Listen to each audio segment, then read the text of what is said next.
mbokk téléspectateur yu ITV di leen dal jàmm seen émission kennu askan wi ñu am mbégte dellu si fi naka noonu tey jii ñu am mbégte dalal Magueye Boye nekk expert en développement local inspecteur principal des impôts et des domaines naka noonu Magueye Boye moom mooy coordonnateur du mouvement à l'appel de Khombole lu tax à l'appel de Khombole loolu yëpp Magueye Boye dina ko yaatal ci biir émission maa lay dalal jàmm sëriñ bi. jërëjëf El Hadj Malick. sant nañ la bu baax. oui di doog a dal nag ci seen kër gi. di ITV. yaa ñu ci njëkk a dalal jërëjëf. mu nekk lu am solo Magueye Boye ñu ngi commencé mbir mi comme yow inspecteur principal des impôts et des domaines laataa ñu ñëw bu baax di xuus bu baax ci wàllum Khombole ndax expert nga en développement local dañuy ñëw ci actualité bi ak tamit France mi nga xamante ni dafa suspendre benn dette bu 13 milliards boo xamante ni Sénégal moom moo ko amee lool alors loolu am si suñu sukkandikuwee si ISSD di initiative de suspension du suivi du service de la dette alors loolu lan lay tekki Magueye Boye. jërëjëf démb. ci semaine bi weesu. Ministère des finances et du budget. ak ñi nga xam ne ni ñoom la ko seqal ñëpp liggéey nañ ci initiative boobu pour la suspension de la dette maanaam bor bi nga xam ne nii Sénégal daf ko am muy boru public maanaam boru réew mi dafa am tegandaay bu ñu ciy teg. loolu mooy service de la dette boo gisee nit ñi yaakaar ni un peu le capital de la dette remboursable moom la ñu laal mais service de la dette la service de la dette mooy tegandaay bi nga xam ne nii gannaaw ba nga lebee xaalis moom lañ ciy teg ki la ko lebal moom la ciy teg pour nga mën koo fay ci ab diir. moom mën cee am dara. mu ngi mel ni ki nga xam ne nii dafa dem soxla. dem banque daal di leb. banque bi ne ko gannaaw la ma la lebal dafa am loo xam ne nii ñu koy woowee taux d'intérêt dama ko ciy teg. saa yoo may fay la nga ma ameel nga fayaale la nga xam ne ni mooy taux d'intérêt bi loolu di taux d'intérêt bi di service de la dette ak lépp li koy accompagner moom la ñu ni dañu ko suspendre dañu ko tegandi mu toll ci fukki milliards ak ñett ak lu topp dañ ko tegandi pour dàq ko ba ci kanam xam nga bor ñetti mbir la ko ki la lebal mën a yombale mooy maanaam mën na la ko yombale ci bu la ko joxee taux d'intérêt ba mu cay teg mën na la ko yombale ci bu la ko joxee diir ba nga koy fay mën na la ko yombale ci ba nga ko joxee gannaaw diir ba maanaam différé bi mu lay may mooy jamono bi nga xam ne di nga toog doo fay dara di nokki maanaam ci capital bi amortissement bi wala tamit ci tegandaay ba mu cay teg donc dañoo toll jamono boo xam ne ni adduna bi dafa yëngu lool wax crise économique bi daf fi jaar nasaxal koom-koomu àdduna bi bokk na ci Sénégal mu xaw ko laal tuuti waaye nag heureusement am na ci une stratégie de résilience bu fi am mais bu loolu lépp weesoo ñu dem ba réew yi toog daal ne nag foog ñu xool réew yi nga xam ne nii dañoo am ay bor service de la dette maanaam tegandaay ba naka lañ koy teggandee le temps ñoom ñu souffler daal di respirer tuuti mën a financer nag li nga xam ne nii mooy économie de la vie ndax Covid-19 daf fee jaar daal di naxasal li ñuy woowee économie du déplacement et du rassemblement maanaam lépp loo xam ne nii comme la moo xam ne nii daf doon wéeru ci nit ñi di jóg di dem di jënd ak di jaay di dugg ak di génn ak di dajaloo comme moomu dafa taxawoon kon comme moomu dafa taxawoon pour mën a may ñu relancer ko pour mën a may tamit ci wàllu santé wér-gu-yaram réew yi nga xam ne nii Covid-19 xaw na laal tuuti te seen doole daal di xaw a néew tuuti toll ci juróom-ñaar fukki réew ñu daje daal ne juróom-ñaar fukki réew yi mën nañoo bokk ci réew yi nga xam ne ni mën nañ leen a tegandi pour le moment tegandaay maanaam intérêt ak service de la dette ba nga xam dañ ko ciy teg fii ak ab diir loolu la Sénégal bénéficié wu ci fan yi weesu. mu nekk lu am solo Magueye Boye alors relance de l'économie ñu koy wax ba nga xamante ni Covid-19 bi sonal nañu bu baax jamono ji nga xamante ni ñu ngi njorti troisième vague est-ce que Sénégal mën na si génn. alors Sénégal amoon na taxawaay bu am solo. oui bu am dëgër laay ci jamono bi nga xam ne ni Covid-19 dugg na ci àdduna bi. naxasal réew yu bari laal tamit koom-koomu réew yu bari laal bu metti am na ñoo xam ne nii tollal nañ ci diggante boo xam ne nii dañ doon sax werante ndax réew yooyu dañ mën a fay ay salaire um déet Sénégal nag amoon ci taxawaay bu am solo wéeruwaay maanaam résilience bu dëgër ñu amoon ko ci jamono boobu président de la République jël ko injecté 1000 milliards dans l'économie.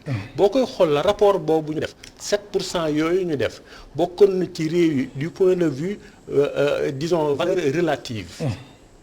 bokkoon na ci réew yi ci gënoon a performant moo tax gis nañu ni c'est vrai que xaw na laal yenn pan de l'économie xaw na laal yenn employés yi mais Sénégal fexe na ba phase boobu mu génn ci ndax demoon nañ ba ci entreprise yi nga xam ne ni dañ doon jël ni leen liggéeyloo ñu baal leen l'impôt yi demoon nañ ba ñu ne képp ku ñu baal l'impôt ñi nga xam ne ni dañu fa doon liggéeyee nekk fa da nga leen a war a téye doo leen wàññi doo leen dàq da ngay maintenir seen salaire ci diggante bi. demoon nañ sax ba leen defal ay subvention subvention directe maanaam dugalaat ci seen biir am koom koppar demoon na ay subvention indirecte maanaam baal leen ay lempo ak lépp loo xam ne nii dafa doon diisal seen ay charge loolu lu am solo la waaye ñu ñëw ba ci deuxième vague bi commencé Sénégal résister tamit ndax boobaak léegi am na sax ñu doon tiit naan xëy na Sénégal mënoon na àgg yeneen réew yi àgg waaye le programme de résilience ak PAP 2 accéléré et ajusté ñëw na PAP 2A accéléré et ajusté sous la vision du président de la République gis-gis boobu ñu gis ni Sénégal bokk na ci réew yi gën a dëgër am dëgër laay ci wàllu alors Maguette Boye état wu Sénégal effort yu mu def yëpp teewul entreprise privée yi Covid bi laal na leen teewul entreprise privée yi li nga expliqué léegi am na solo waaye teewul entreprise privée yi mbir mi sonnal leen ba ñu doon wàññi seen ay personnel ba charge yi nga xamante ni ñu ngi ko doon def mënatuñ ko mën nañu wax ni sax ñi nga xamante ni wekku ci état bi muy fonctionnaire de l'état ñoom sax ñoom ñoo tane ñoom seen ay mbir macha allah mais entreprise privée yi quand même mbir mi sonal na leen. waaw xam nga lu mel ni Covid 19 bu fi jaaree ba pare ñu dem ci yenn réew yi. ba muy fay indi ay crise ay émeutes yu am solo. yoo xam ne ni crise bi moo ko déclenché bu baax.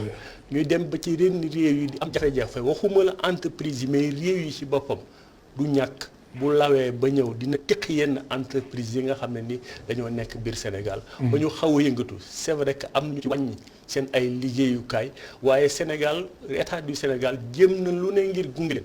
wax naa ko sànq ci gunge bi dañu ne leen képp koo xam ne ni fas yéene ngaa téye ñi nga doon liggéey doon l'impôt ba nga waroon a fay ca ñooñu ak l'impôt ba nga waroon a fay leneen dañ la koy bàyyeel muy subvention. donc loolu ay gunge la ñu leen gunge amoon na ci ñoo xam ne ni sax dañoo jël une enveloppe budgétaire importante jox leen pour ñu téendi liggéeyukaay yooyu. c'est vrai am na ñu ci wàññi tuuti waaye ñi ci gën a mettile du ñooñu mooy ñi nga xam ne nii amuñu woon ay emploi direct maanaam kenn employé loolu dañ doon vivre léegi autour de l'entreprise de l'économie bi dispersé wu autour d'une entreprise l'économie cinétique maanaam luy fonctionner lu nekk dafa am loo xam ne ni bokku ca waaye da ciy mën di bénéficier waale ñooñu le plus souvent nekk ci secteur informel bi la gën a touché bu baax a baax ñooñu la ñuy masawu bu baax et au-delà nguur gi fexe na pour gunge leen ba ñu jën ñu ngi seetlu nag Sénégal mu ngi commencé impact crise Covid-19 bi ñu ngi koy maîtriser bu baax économie bàyyi commencé jóg ndànk-ndànk bu ñu deful ndànk ci fii ak at mii di ñëw dinañ egg ci taux de croissance boo xam ne nii jóge ci 0,7%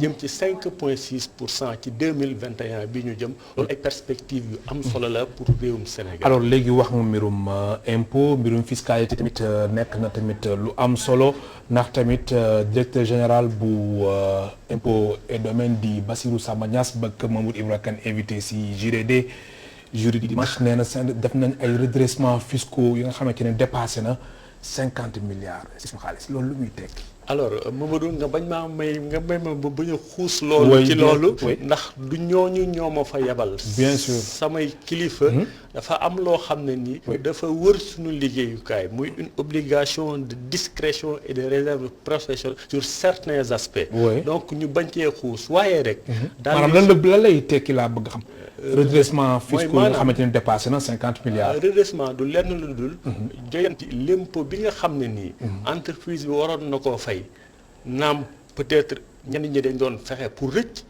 ñeneen ñi dañoo xamul ñenn ñi dañ doon fexe pour rëcc ndax am na ci ñoo xam ne ni effectivement dañuy teg ay stratégie bu ñuy woowee évasion wala fraude fiscale maanaam fexe ba rëcc l'impôt bi ñenn ñi ñàkk xam moo leen jàpp ñooñu dañuy redresser maanaam di joyanti seen impôt di leen fàttali. l'impôt yi nga xam ne nii waroon nañ ko fay démb ci ñàkk xam wala ci tayeef te fayuñu ko ñu leen koy fàttali loolu Sénégal ñu ngi ci loolu ba ci nekkee yàgg na am na tamit benn programme bu am solo. ma koy fàttali bu gis-gisu Bassirou Samba Niasse directeur général des impôts et des domaines tukkee ko ci ministère des finances et du budget. Abdoulaye Daouda Diallo jiite ko. te loolu lépp mu wéeru ci gis-gis bi nga xam ne ni président de la république am na ko ci réew mi. boobu plan ñu ngi koy woowee programme yaatal. maanaam fexe ba yaatal natt yi ba ñi nga xam ne nii ci ñàkk xam wala ci tayef doon nañ ñàkk natt ñooñu ñu indi leen ñu dugg ci gafake gi di natt ngir tegg bi gën a mën a yomb. ndax coow li lépp li muy bari comme nu mu koy waxee mooy fexe Sénégal ba ñuy natt yokk ba ñuy teggi yokk. ndax coow li tax mu bari. ñiy natt yenn saa yi dañuy néew ñi tekki bëgg a bari. loolu mooy indi tool bi moo indi programme yaatal. yaatal moo maanaam fexe ba ñiy natt tey gën di natt nanaam ñu fexe ba leen di taxaw ndax kenn du rendi ginaar gi nga xam ne ni moo lay indil ay nen boo ko bëggee da ngay yokki ginaar ngi mën a yokki nen. am na solo loolu mooy la poule aux œufs d'or ñu bëgg leen maintenir. alors léegi faram-fàcce nga mbirum lu jëm ci wàllum fraude jëm ci wàllum fiscalité évasion fiscale tamit dañ koy dégg mais exonération fiscale. alors exonération du wet lu dul ki nga xam ne ni daa waroon na fay. nga teggil ko l'impôt bi dal ci kawam ngir ñetti mbir. exonération bi mën na nekk d'ordre social. mën na nekk d'ordre économique wala administratif. d'ordre social mooy ñi nga xam ne nii seen doole néew na te lépp war a dal ci seen kaw nguur gi daal ne teggil naa leen ko. maanaam ñun ñi nga xam ne nii dañuy lekk ceeb bi dañ ko cee teggi ndax dañoo bëgg néew doole yi nga xam ne dañuy lekk ceeb di ko lekk te du am TVA donc kuy jënd ceeb ci boutique ko du am TVA loolu mooy exonération d'ordre social ñi nga xam ne dañuy fay courant ci njëg gi néew wala ndox ci njëg gu néew ñooñu tamit dañ leen di teggil TVA bi donc loolu lépp dafay dugg ci exonération d'ordre social d'ordre technique maanaam impôt dañu ni benn yoon lay laal am comme mu ñuy dépenser wala mu ñuy gagner benn yoon bu ko naree laal ñaari yoon ñu gis ci technique bi dañuy teggi benn bi mu doon une organisation exonération d'ordre technique. beneen bi mooy une exonération d'ordre économique.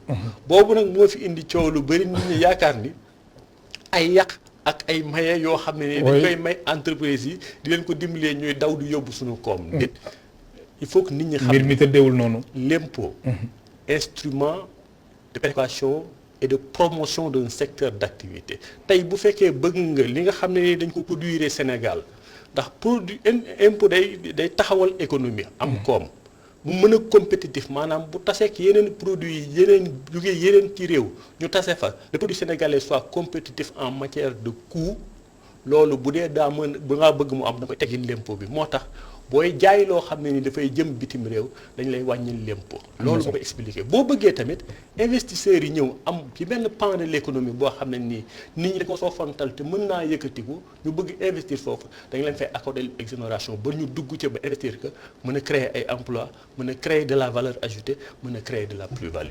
am na solo ba fàttali suñu mbokk téléspectateurs yi ñu ngi dalal Magueye Boye expert en développement local inspecteur principal des impôts et des domaines naka noonu Magueye Boye nekk coordonnateur du mouvement à l'appel de Khombole alors su weesoo mbirum dette bi ñu tabali émission bi mbirum fiscalité impôts et domaines évasion fiscale ak exonération fiscale dañuy ñëw léegi ci Khombole ndax gis nañ élection locale yi ñu ngi waaj ak 6 janvier 2022 te Magueye Boye moom bëgg na nekk maire bu Khombole alors laaj bu njëkk bi jëm ci wàllum Khombole moom mooy lan moo tax ngeen créer mouvement à l'appel de Khombole mouvement bi lan moo ko taxut. alors jërëjëf. xam naa ni question bi tamit sawar nga si. waaw boobu sax laa gën a sawar. ndax xam naa si ngay gën a nekk à l'aise comme loolu moo ma fi indi. oui. bu ma ciy wax dama ci téye tuuti. bien sûr ndax du loolu moo ma fi yónni dañuy bañ li nga xam ne nii dañ ñuy dab. muy obligation de discrétion professionnelle. moo tax ñu ci teew. mais fii mën nañu moom da ngay nekk à l'aise. dañuy nekk à l'aise bu baax. bismillah appel du rek ab woote maanaam boo ko déggee c'est vrai ab woote la. waaye dañoo bëgg a wax ak bépp xomboluwaa boo xam ne nii mënuñu àgg ca yow. ci toog ak yow waxtaan ak yow mënuñu laa woo téléphone te suñu yéene mooy. képp foo nekk moo xam ci groupement yi moo xam ci association yi moo xam ci association yu góor yi moo xam ci diaspora bi moo xam yaa ngi biir xombol te mënuñoo àgg ci yow. tur bi daal lay woo nga xam ne dañ laa woo ci woote boo xam ne nii. njariñu dëkk bi la. du woon lool kese waaye dafa am lu muy tekki ndax sigle la. action pour le progrès une exigence locale maanaam jëf yoo xam ne nii dëkk bi dina ci gis boppam di avancer di dox di dem loolu nag dañoo jàpp ni dëkk ba da ko soxla comme ni ko yeneen dëkk yépp nekk ci Sénégal soxla moo tax ñu choisir tur boobu lu tax tamit ñu créé ko dëgg ci muy mouvement à l'appel de Khombole dañu seetlu ni projet yeeg programme yi ni ñuy intervenir ci dëkk yi dafa am ku ci nekk nooy doxalee. ñenn ñi dañuy ñëw en mode d'intervention communautaire maanaam dañuy ñëw dugg ci biir communauté bi seet groupement ya fa am ñu gunge leen yeneen projet yi dañuy def en mode d'intervention appui budgétaire wala appui projet donc naa ñëw d'abord ci appui projet maanaam dañuy ñëw doxalal seen bopp projet ya fa nekk ba ñu pare ñoom ñu dal di ñibbi. ñeneen ñi dañuy ñëw en mode d'intervention appui budgétaire maanaam jaar ci collectivité territoriale bi dañu koy gunge ñu def ko ci budget collectivité territoriale bi exécuter ko seen bopp. donc bu mujj boobu collectivité bi mu ngi fi di ko doxal. mais yeneen ñaar yu njëkk yi ou du moins bu jiitu bi en mode d'intervention communautaire dafa am ay mbir yoo xam ne nii matu fa lool. moo tax ñu créé woon mouvement à l'appel de Khombole pour que ñi nga xam ne nii dañuy bëgg a gunge les communautés ñu doon bunt boo xam ne nii noonu lañ leen gunge. ndax dañoo bëgg a def li ñuy woowee développement local. développement local nag dama koy faral di wax ñaari tànk la. benn bi mooy initiative citoyenne mooy li nga xam ne nii nit ñi dinañ ko def te amul benn wareef bu war ci seen kaw maanaam amuñu grade. amuñu titre duñu maire duñu adjoint duñu conseiller waaye bëgg nañ seen dëkk bëgg nañ seen communauté bëgg nañu avancer. ñooñu di def ay initiatives citoyennes sans grade ni titre ils font du développement local. beneen tànk bi mooy engagement politique ndax dañoo xam ni ñaari tànk yooyu boo doxee da ngay doxe benn bi à un certain moment donné da ngay taxaw. day mel ni picc muy naaw ci kaaf da ngay mbëkk ci kaw wàccaat. donc engagement politique dëgg. moo lay permettre nga contrôler l'instrument politique local. pour que ressources yi fay nekk nga yokk ko. pour que ressources yi fay juddoo tamit gannaaw ba nga ko yokkee ñu affecté ko à des orientations maanaam mu jëm foo xam ne nii dina indi yokkute pour communauté loolu moo tax ñu teg le mouvement à l'appel de Khombole ndax dañu fekkul ni Khombole amul cadre boo xam ne nii mooy regrouper toutes les compétences de Khombole ñuy toog di xalaat di dimbali communauté bi di dimbali conseil municipal ngir choix orientation ak exécution projet. loolu moo ko am na solo alors mais personnellement lan moo la poussé nga engagé wu bëgg nekk maire de Khombole alors Khombole da nga gis ni ñi fa jaar ñëpp liñ fa waroon defuñ ko fa wala Khombole dafa am ay potentialités yi nga xamante ne war na fa mën a am wala Khombole vraiment war na mën a développer te jamono ji nu mel war na ko mën a dépasser moo tax nga jël sa responsabilité. nga jël sa ñaari loxo vraiment dafa jot nga engagé wu politiquement ngir nekk maire de Khombole. alors El Hadj Malick dans le fonctionnement d'une communauté. ku ci nekk boo ñëwee ak la nga war a def. Khombole ñu ngi ko def commune exactement le 25 septembre 1925. ci ñeenti at ci kanam Khombole dina am téeméeri at. donc bokk na ci commune yi ñu njëkk a créé Sénégal doonoon commune de moyen exercice. passé en commune de plein exercice. Et depuis lors mu ngi connaître son évolution puisque maire yu fi jaar yëpp kenn ku ci nekk am nga loo def. kenn ku ci nekk am nga loo def nangu ko ñun nag. mais quand même waroon nañ mën a def lu gën a sori. lu am jamono ji. waaw ndax gis nga. oui El Hadj Malick bu fekkee da ngay dox ñi nga jiitu woon dab la ñi nga tollooloon romb la. bu dee yaa ngi dox bi yax na. dañoo bëgg dox bi gën a gaaw. ndax ñi nga xam ne nii ci jamono 1925 dañoo defoon commune boobaak léegi pour une raison pour une autre nit ñi di liggéey waaye dox bi gaawul ba ñi nga xam ne dañoo nekkoon si ne ginnaaw ñëw dab ñu ba romb ñu jox na ñu làbbali ko pour mu gën a gaaw dañoo bëgg Xombol ñu attaché ko suñu gis-gis du développement bu ñu am. ñun ñu ngi koy woowee Xombol sur orbite Xombol ci am seen. gis nga bu ñu naan territorialisation des politiques publiques tey présentement. président de la République disons théorisé ko.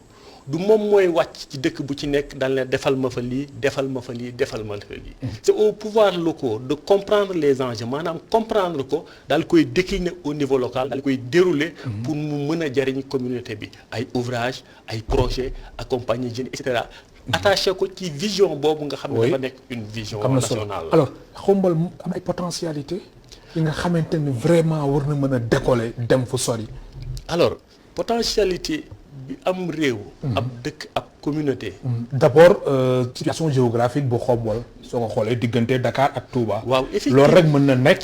loo xamante ni war na tax Xombol mën a décoller. gis nga position géographique. oui dafa am solo ci économie environnement. boo xoolee diggante ñaari agglomération maanaam établissement humain yi gën a mag ci Sénégal. ci dayo ak ci population muy Ndakaaru ak Touba. boo sànnee aw sànn bu day daanu ci digg bi Xombol lay daanu. donc Xombol mu nekk exactement au milieu. kon position géographique bu am solo la am bu favorable. nekk sur la limite entre les deux régions administratives nekk sur la limite entre les anciennes régions disons royaumes qui existaient nekk seen diggante bu Kayoor ak bu Bawol.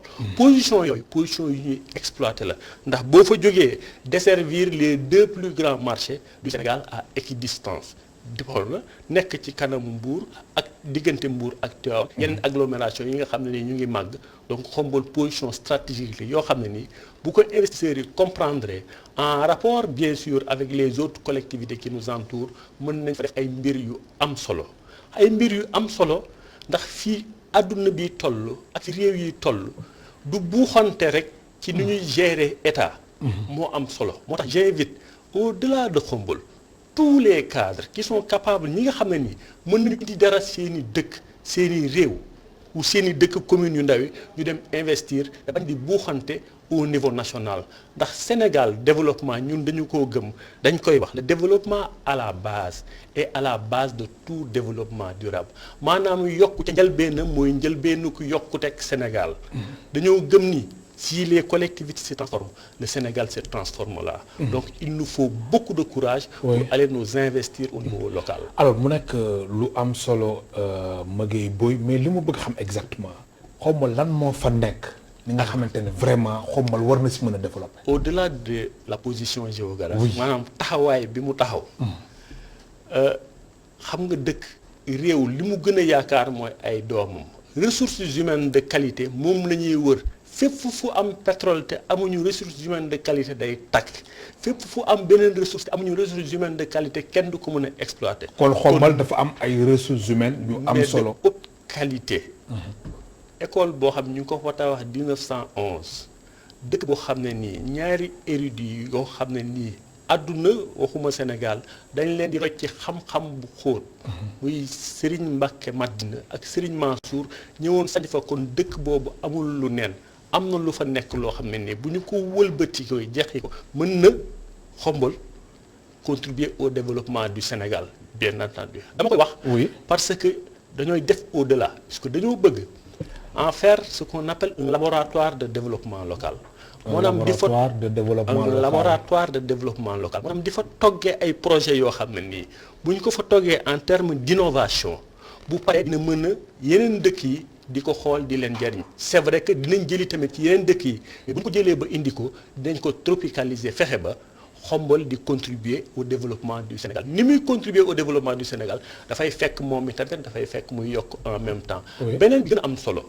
mooy personnage yi nga xam ne nii yi ma lim sànq ne dañ fa jaaroon ñuy nekk ma ngi diine yu am solo au plan administratif ñun dañoo am ni Jiwaalo amee Senghor. valoriser ko. ba am fa kër jogay ay nit di jóge ci àdduna bi fu nekk. dem di ko visiter di delluwaat. exact Xombol am kërum Mamadou Dia. goo xam ne nii. dafay doon exemple ndax ci jamono ñaar ñooñu lañ doon wër ñooy dem personnage yi gën a influent au niveau du Sénégal.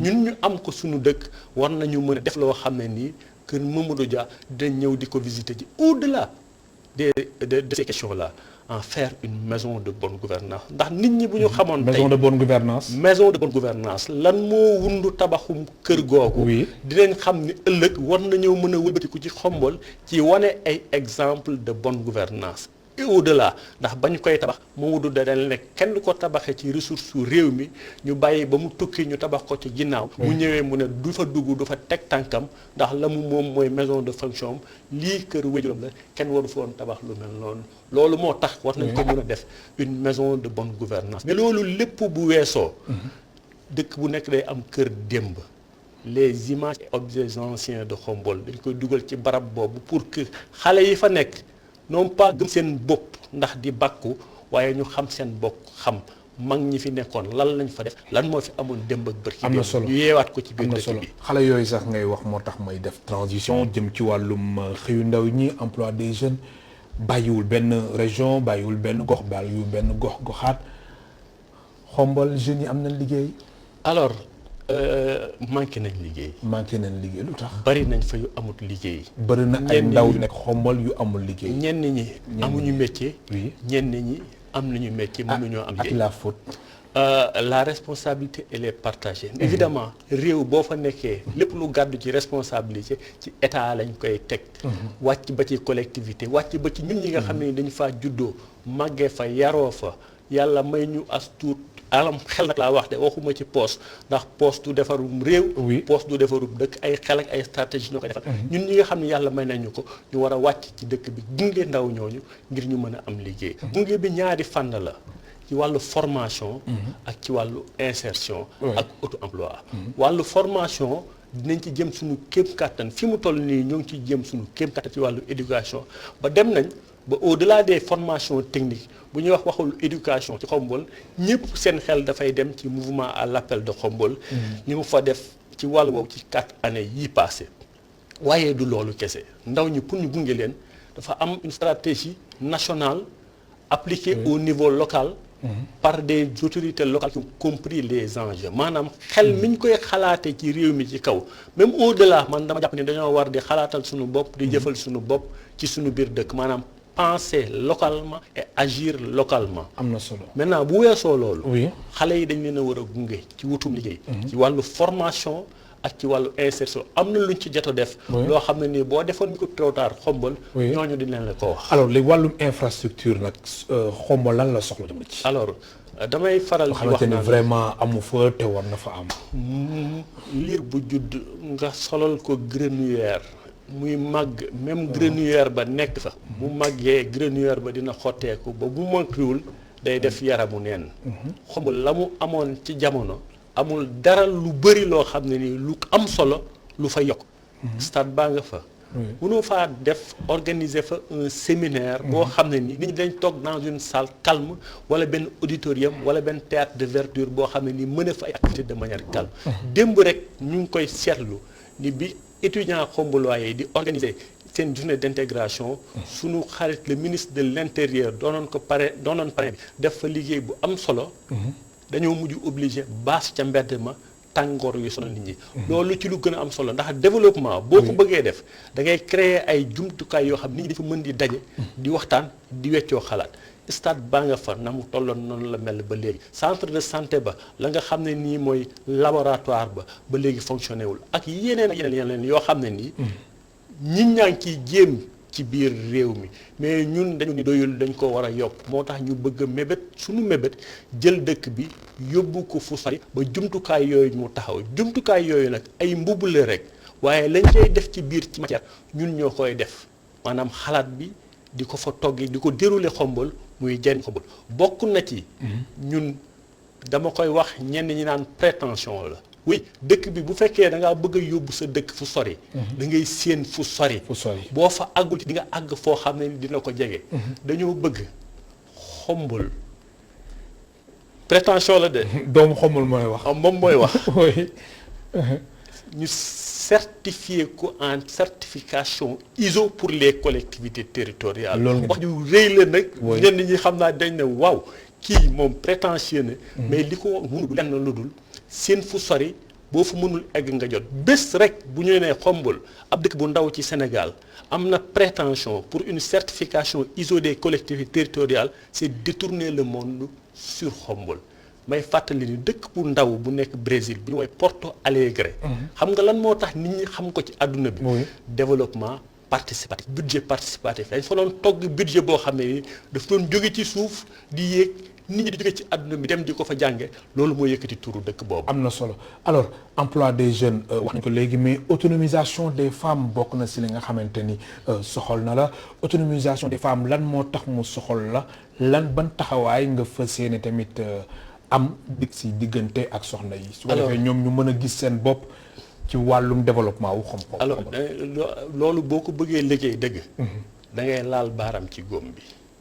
ñu am ay mode de financement yoo xam ne dañuy wàcc ci dëkk yi fekk jigéen ñi ñu tuur leen ko daal di dem bàyyi leen ak moom.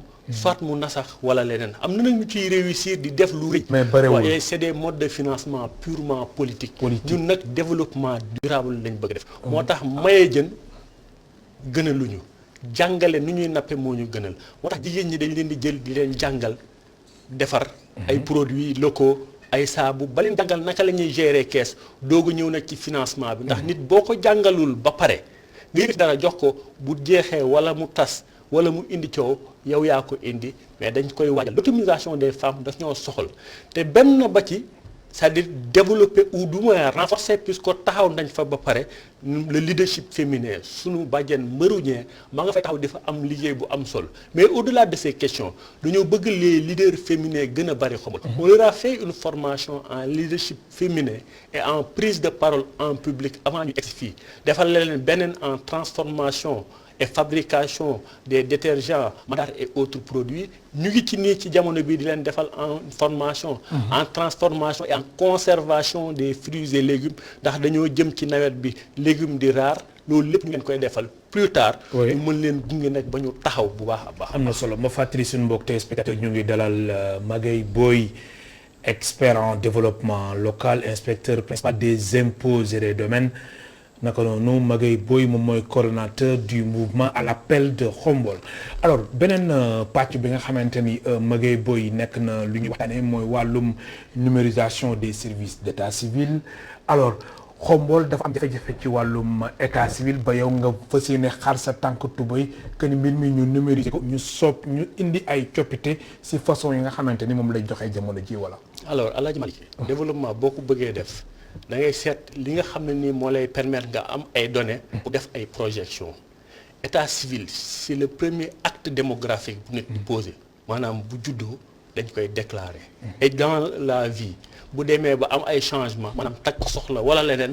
dañ koy déclarer bu yàlla defee mu génn fi tamit dañ koy déclarer donc événement yi gën a am solo ci nit ci état civil lañ koy retracer kenn waru ko soofantal moo tax buntu la ci développement. loolu moo tax ñun dañoo xar suñu tànk tubéy ne bu ñu joxee dëkk bi dañ informatiser l'état civil l'informatisation de l'état civil ne signifie pas la délivrance des actes en ligne qui est en cours au niveau de l'état ñu ngi ciy réfléchir mais ñun li ñu bëgg mooy sauvegarder dans des données et des disques durs tout ce qui est état civil nga xam ne ni comme daaw la fa ewoon ou daaw jéeg ndox mu dugg fa daal di tooyal registre yi mu bañati ñoo dal nga xam ne ni registre yi bu xottee ko wala mu leneen di nga am une base de données boo xam ne moo lay mën a may nga reconstituer ko et au-delà aller vers cette possibilité là que nit ki toog fële à distance envoyé par des systèmes de paiement électronique et ces références envoyé ko ñu émettre ko un acte d'état civil avec une signature électronique avec benn hologramme envoyé ko mu imprimer ko mën koo dugal dans le circuit des dépôts administratifs loolu suñu yéene la parce que loolu moo ñuy may ñu sécuriser les données yi ñuy mën a projeté wu pour l'évolution de Khombole ci at yi ñu jëm. alors mbirum foncier mbirum suuf tamit gis na tamit loolu pàcc boobu tamit. nekk na si li nga xamante yaa ngi koy bàyyi xel bu baax mu jëm ci wàllum lotissement périphérique yi nga xamante ni dañ koy viabiliser d'abord. El Hadj Malick dafa mel ni yow fan yëpp da nga may suivre quoi effectivement maa ngi doon génne ay capsules hebdomadaires yoo xam ne ni problématique yooyu maa ngi ko ci soulever. oui et puis gis nga dañoo war a dem ba.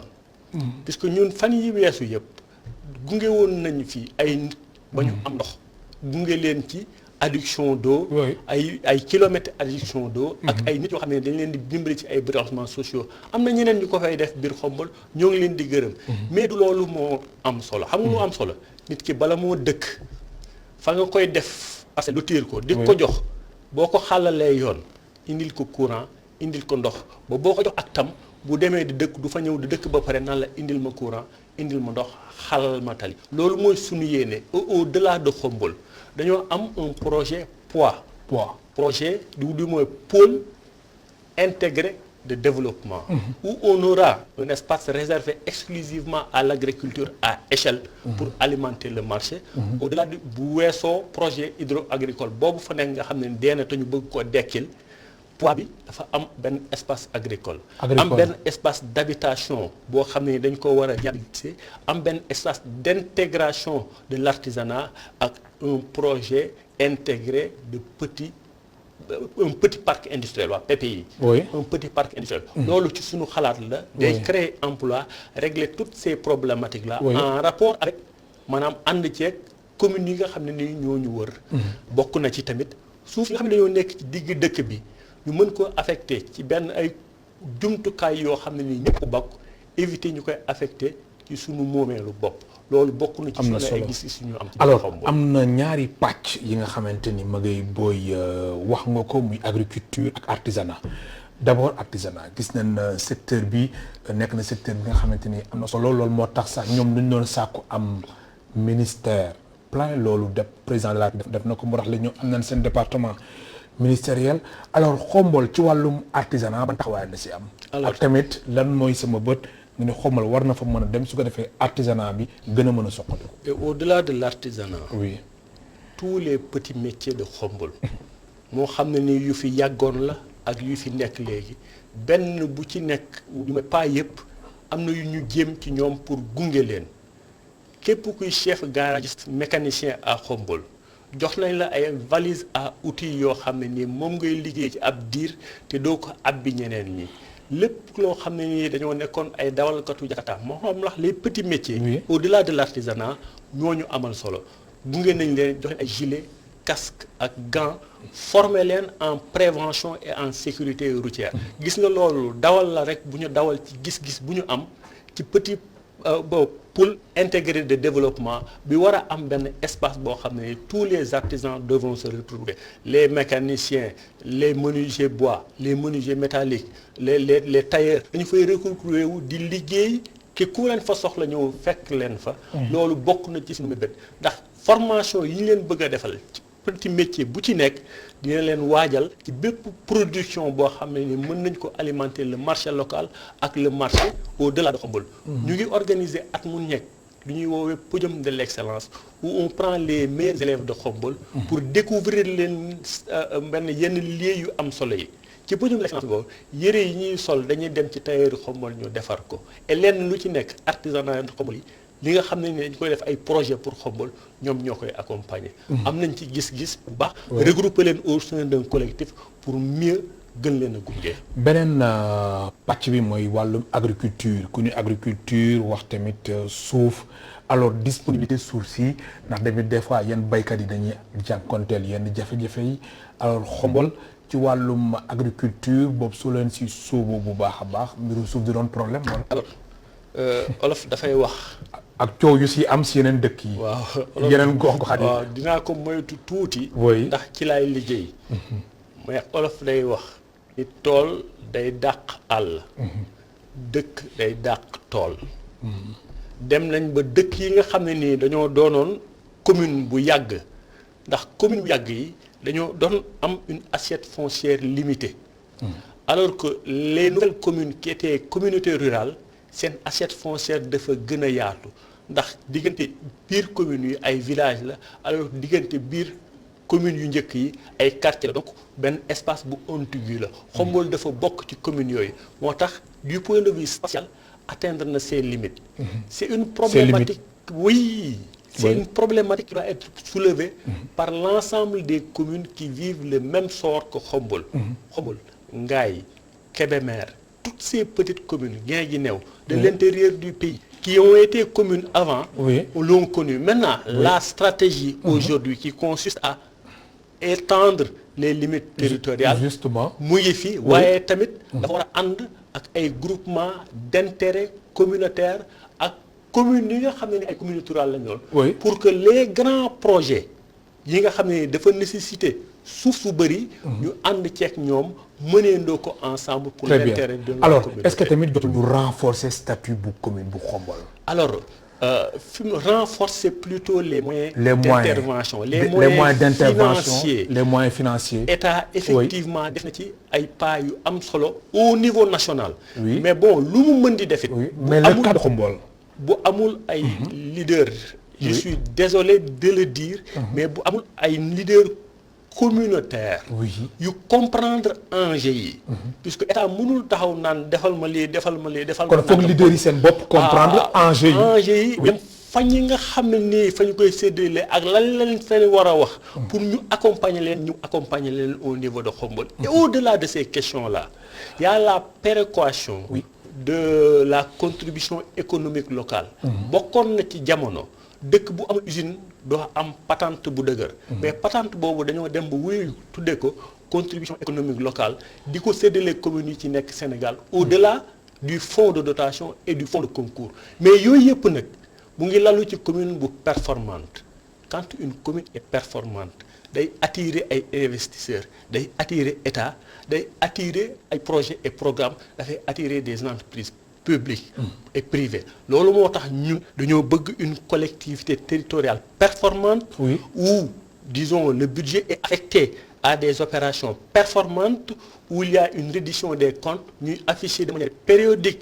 la situation d'exécution du budget dans la commune moo am un budget participatif adduna bi di ko séen di ci inspiré wu ñun ñuy doxal di attirer les investisseurs alors selu bi moom mooy gis nañ fii Sénégal gox-goxaat yu bëre maire yi nga xamante ni ñu fa des fois dañ leen di takkal dañ leen di tuumaal mbirum suuf du ñëpp nag mais am na si c'est la réalité alors solution bi lan la alors am na ci loo xam ni président de la république jël na ci dogal bu am solo bien sûr lépp luy suuf domaine national compétence bu commune bi la am mais bala ñu koo doxal bu dee gën naa néew 10 hectares le sous-préfet moo koy approuvé bien sûr bu ko ëppee ba egg ci 50 hectares le préfet approuvé ko maanaam xool ko saytu ko doogu ko approuvé bu ko weesoo nag le gouverneur moo koy approuvé avec une obligation ñu def ko ci journal officiel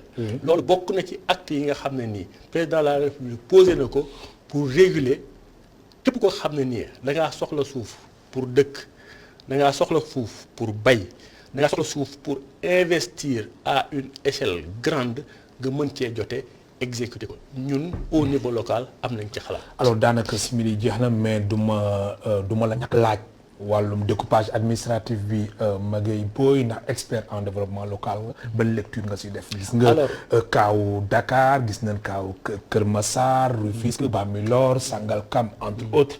alors ban gis-gis nga am ci découpage administratif bi nga xamante ni bëri dañ jàpp ni c'est purement politique. alors am na gis-gis boo xam ne nii. bu ñu ci am ndax le découpage administratif bu fekkee dafay yàgg nit ñi di retrouver wu ci un découpage bala nga koo changer dafa war a am un processus participatif où nit ñi nga xam ne ni ñoo war a bouger war a nekk fii war a retrouver wu fële nga waxtaan ak ñoom bañ nang ko naam mën na pertinent mais tant que ñi nga xam ne ni da leen a concerné defuñu ko ak ñoom waxtaan teeg ñoom ak mu am le temps de maturité nécessaire loolu nit ñi duñ ko mën a accepter loolu la ci suñu gis-gis. Magueye Boye sa dernier mot simili jax na. sant leen ci invitation bi. c'est la première fois ma ñëw ITV. mais di nuyu seen kilifa yi. Mamadou ak Alassane Samba Diop. di leen sant bu baax ci innovation yi. jërëjëf di ñaan seen télé bi ak seen groupe de média bi. dem fu soree. amiin di la jaajëfal bu baax a baax mu nekkoon Magueye Boye expert en développement local inspecteur principal des impôts et des domaines naka noonu Magueye Boye moom mooy coordonnateur du mouvement à l'appel de Khombole di leen gërëm baax di leen sant mbokk téléspectateurs yi Ndiaga Seck moo nekkoon ci wàllum réalisation bi Torodo moo nekkoon ci wàllum son bi ci wàllum tamit caméra yi Moussa Dia ak Angèle ñoo si nekkoon ñu leen di gërëm baax di leen sant